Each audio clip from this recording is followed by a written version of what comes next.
आरक्षण शब्द सुनने में और देखने में तो एक छोटा सा शब्द लगता है आरक्षण, लेकिन यह बहुत विवादित मुद्दा बना हुआ है वर्तमान में। इसे लेकर कई राजनीति किया जाता है, कई पार्टियां बनती है, बिगड़ती हैं, और हर वर्ग के बीच में कुछ न कुछ कहें तो मतभेद बना हुआ है। आज हम आरक्षण के बारे में अगर देखें तो कुछ बात करें कि आरक्षण क्या है, कैसे, कहाँ से आया। देखें कि आज का अपने टॉपिक में हम देखेंगे आरक्षण की शुरुआत कहाँ से हुई, किसे कितना आरक्षण है, वर्तमान स्थिति देखेंगे, सबसे ज़्यादा किस राज्य में आरक्षण है, कब दिया जाएगा, आरक्षण कब दिया जाएगा, जो प्रमुख तथ्य हैं आरक्षण से लेकर के, और एसटी एससी में क्या अंतर है, क्या होते हैं एसटी एससी से लेकर कुछ बात करेंगे। तो अगर हम देखें कि आरक्षण की शुरुआत अगर हम देखें, पहले आरक्षण की शुरुआत अगर हम देखें तो सबसे आज़ादी से पूर्व ही आरक्षण की शुरुआत हो गई थी। जब भारत आज़ाद नहीं हुआ था उससे पहले भी भारत में जो छोटे छोटे रियासत थे, तो जो भारत में रियासतें थी, प्रेसिडेंसी था, तो सबसे पहले अगर हम देखें तो जो महाराष्ट्र में जो एक रियासत थी कोल्हापुर, महाराष्ट्र के कोल्हापुर रियासत के जो महाराजा थे छत्रपति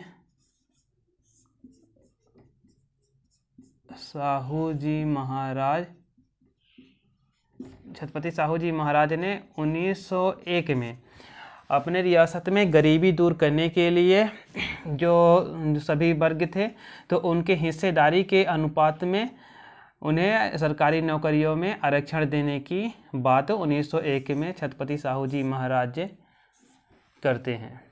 तो इस प्रकार कहें कि अगर पहला सरकारी आदेश भी हम कह सकते हैं जो आरक्षण से संबंधित था, यह पहला सरकारी आदेश था जिसमें आरक्षण प्रदान किया गया था।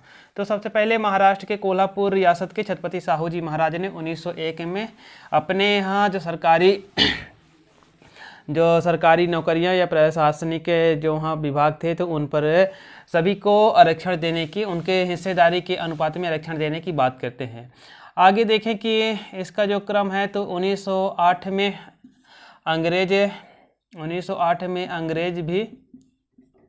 अंग्रेजों ने भी प्रशासन में सरकारी नौकरियों में उनके अनुपात के हिस्सेदारी के अनुपात में आरक्षण देने की बात करते हैं।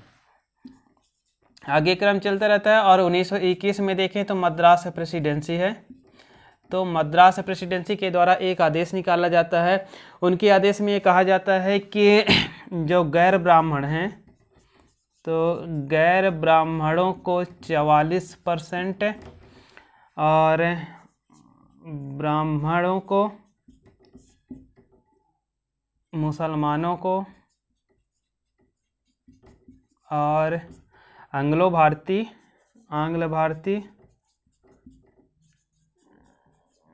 या ईसाई, आंग्ल भारतीय भी कह सकते हैं, या ईसाई को 16% आरक्षण दिया जाए, और जो अनुसूचित जाति हैं उन्हें 8% आरक्षण दिया जाए। ऐसा ये 1921 के जो मद्रास प्रेसिडेंसी के द्वारा जो सरकारी आदेश निकाला जाता है उनमें आरक्षण की ये बातें की जाती है। तो ये आरक्षण का अगर हम पृष्ठभूमि देख रहे हैं, ऐतिहासिक पृष्ठभूमि देख रहे हैं कि कहाँ से आरक्षण शुरुआत होती है। आगे देखें तो जो 1935 का भारत शासन अधिनियम बनकर तैयार होता है उसमें भी आरक्षण सुनिश्चित की जाती है। 1935 के बाद 1942 में डॉक्टर भीमराव अंबेडकर ने आरक्षण को लेकर के मांग रखती है। उनका कहना है कि सरकारी नौकरियों और शिक्षा में भी आरक्षण प्रत्येक समुदाय के लिए उनकी हिस्सेदारी के अनुपात में आरक्षण दिया जाए। तो अगर हम देखें कि उसका प्रमुख उद्देश्य, आरक्षण के उद्देश्य कहें कि क्यों मांग की गई और इसका प्रमुख लक्ष्य क्या था, तो डॉक्टर भीमराव ने आरक्षण को लेकर के मांग की और उसका जो अगर उद्देश्य देखें तो उद्देश्य ये है कि सरकारी नौकरी में केंद्र या राज्य के सरकारी नौकरी कहें तो केंद्र या राज्य के सरकारी नौकरियों में, शिक्षा में कल्याणकारी योजना में चुनाव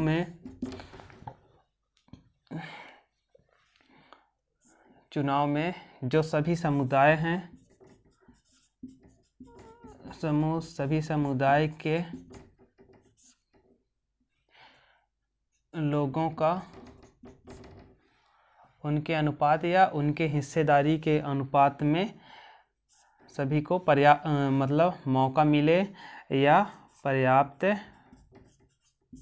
प्रतिनिधित्व प्राप्त हो। मतलब कोई भी समुदाय सरकारी नौकरी, शिक्षा, कल्याणकारी योजना एवं चुनावों में कोई भी जो समुदाय है वो पीछे न रह जाए, मतलब सभी को मौका मिले, इसका आरक्षण का उद्देश्य रखा गया था।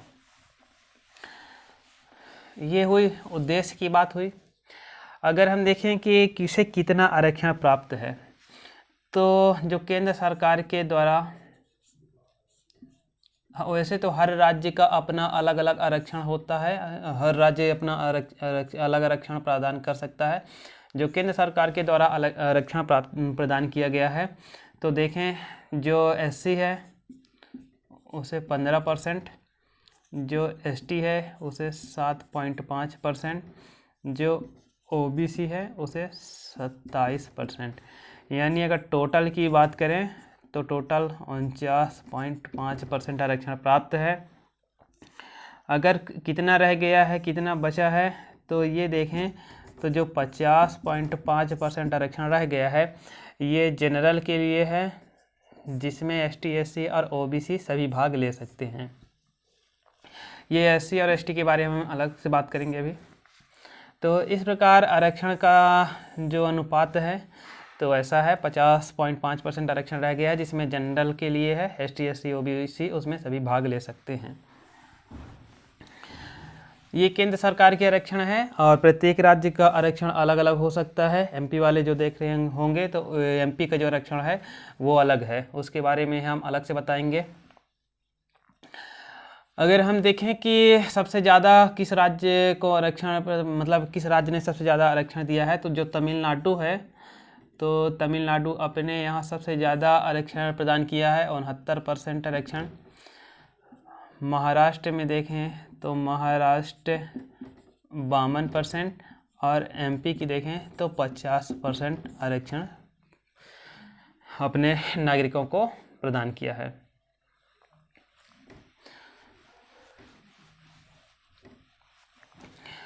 और जो अगर हम कहें कि मतलब कब आरक्षण प्रदान कर सकते हैं, जो ये हमारा टॉपिक था, तो कब आरक्षण प्रदान कर सकते हैं, तो हम देखें कि जो भारत का संविधान है, भारत के संविधान के आर्टिकल 15(4) और आर्टिकल 16(4) में अगर हम देखें कि किसी समाज को, किसी समुदाय वर्ग को पर्याप्त प्रतिनिधित्व प्राप्त नहीं है, तो हम उन्हें उनके अनुपात के आधार पर आरक्षण प्रदान कर सकते हैं। 15(4) और 16(4) में के अनुसार अगर हम देखें तो अब हम देखें कि जो क्या बोल रहे थे कि एसटी एससी के बारे में बात करेंगे। तो हाँ, तो एसटी एससी के बारे में भी आपका बहुत डाउट होगा कि एसटी एससी क्या है, कौन सी जाति आती हैं और किसे मतलब अनुसूचित जाति किसे बोला जाता है, किसे अनुसूचित जनजाति बोला जाता है। तो एसटी की अगर हम बात करें तो एसटी को बोला जाता है अनुसूचित जनजाति, सब ट्राइबल, और एससी की बात करें सब कास्ट, जिसे बोला जाता है अनुसूचित जाति। आपके लिए एक ट्रिक यहाँ पर ये है कि ये सी अंतिम में सी है, इसका मतलब होता है कास्ट, इतना तो आपको पता होगा। तो आप यहाँ से डाउट जो आपका है कि अनुसूचित जाति और अनुसूचित जनजाति हिंदी में किसे बोला जाता है, अधिकांश लोगों का प्रॉब्लम होगा। तो जो अंतिम में एससी आता है, सी का मतलब होता है कास्ट, तो जो अनुसूचित जाति होगी तो अनुसूचित जाति को बोला जाएगा एससी। जो एसटी है, टी को बोला जाता है सब ट्राइबल, यानी ट्राइबल का मतलब होता है जनजाति। तो मान लो टी नहीं भी याद रहेगा तो सी से आप याद कर सकते हैं कि कास्ट का मतलब होता है जाति। तो अनुसूचित जाति एससी में और एसटी अनुसूचित जनजाति में। अगर हम देखें कि एसटी और एससी में कौन जाति आते हैं, अगर आपके समाज आसपास जैसे देखने को मिलता है कि एसटी किसे बोला जाता है और एससी में कौन कौन से जाति आती हैं। तो एसटी में जैसे जो पर्वतीय, एसटी में जैसे जनजातियां हो गई, जनजातियां जो यहाँ के जैसे भारत के मूल निवासियां, जैसे आदिवासी कहें तो जो आदिवासी लोग होते हैं वो एसटी में आते हैं। आदिवासी या पर्वतीय या जो भारत के मूल निवासी हैं पर्वतीय आदिवासी पर्वतीय लोग, उन्हें एसटी कहा जाता है। और एससी में आते हैं दलित वर्ग, जो हमारे संविधान में मतलब पहले लिखा गया था दलित वर्ग और आदिवासी पर्वतीय जनजाति, तो ये एसटी में आते हैं। इनमें हम जैसे अगर देखें तो कुछ जातियां हैं जैसे कि भील हो गई, बैगा हो गया, गोंड हो आ गए, अगरिया है, सहरिया है, भारिया जनजाति हो गई